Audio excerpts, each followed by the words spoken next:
is the invisible web that talks about the universal connection of strings, the love that binds us all together, which is a great description to me on All Saints for what we claim as the communion of saints, that we are always still connected to those that we love and who loved us, that death cannot cut the string.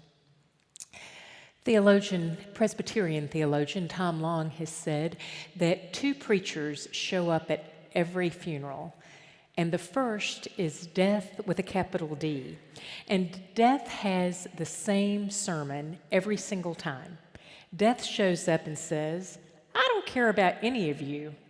I win every time. You want the evidence? It's right there. I break all loving relationships. I destroy all community.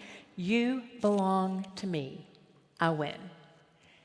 And the Christian preacher, according to Dr. Long, has the duty and the delight to stand there and preach an alternative message that says, "Where, O death, is your victory? Where, O death, is your sting? Listen, I will tell you a mystery."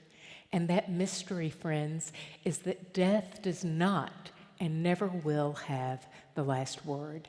Love wins, and the last word is resurrection. That is the hope that we have. The mystery is also that in our death, we come full cycle with our baptisms. We know that when we are baptized, God says, "I love you, I claim you, I will redeem you, I will empower you, I will equip you, I will walk with you."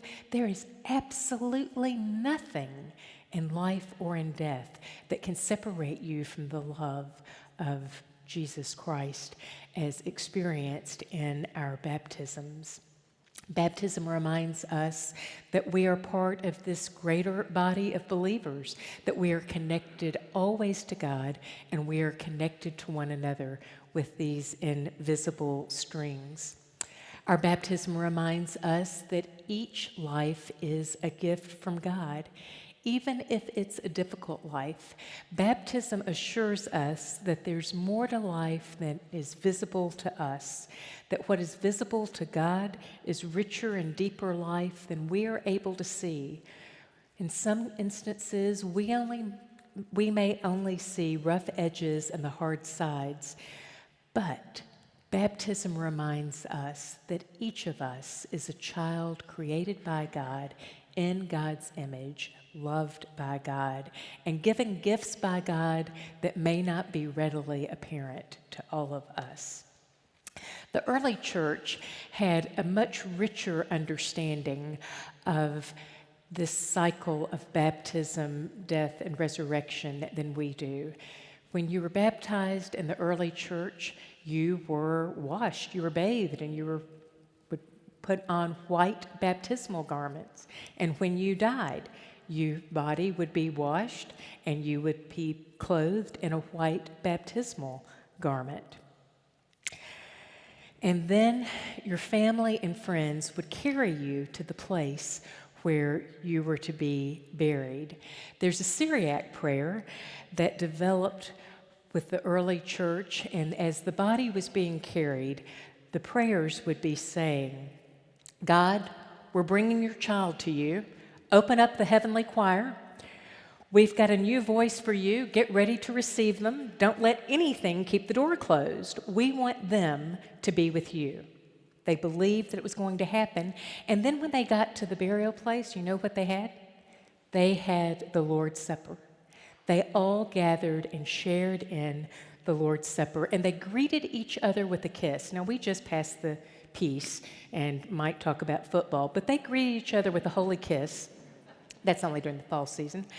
And then they kissed the dearly departed because they believed that they were all going to continue to participate in the Lord's Supper, that the person who had died was in a different heavenly time zone, if you would, but the Lord's Supper, time and space collapses, and we feast together until, as the liturgy says, we feast at that heavenly banquet all together.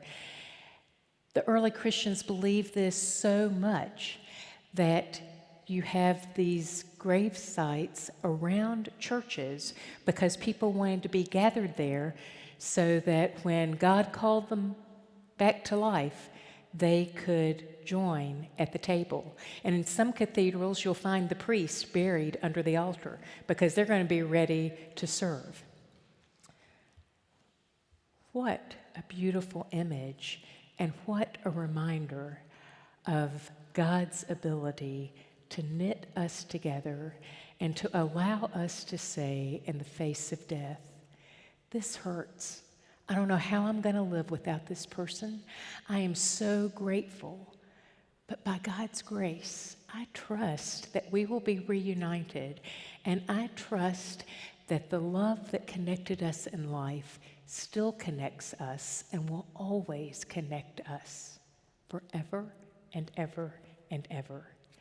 And so today, we are going to participate in this holy mystery, in this meal, and we're going to give thanks for God's promises. We're going to remember and to give thanks for those saints that we don't see who are feasting with us. And the invitation, the second invitation that I'm going to extend to us all is that we reflect on those for whom we are grateful, to whom we are connected, and also to reflect on what legacy of blessings we are leaving behind. How are we living so that we are passing on this good news that we have received, so that centuries from now, others will gather, not knowing any of us, but knowing that the story has been passed on and the good news has been proclaimed. Amen.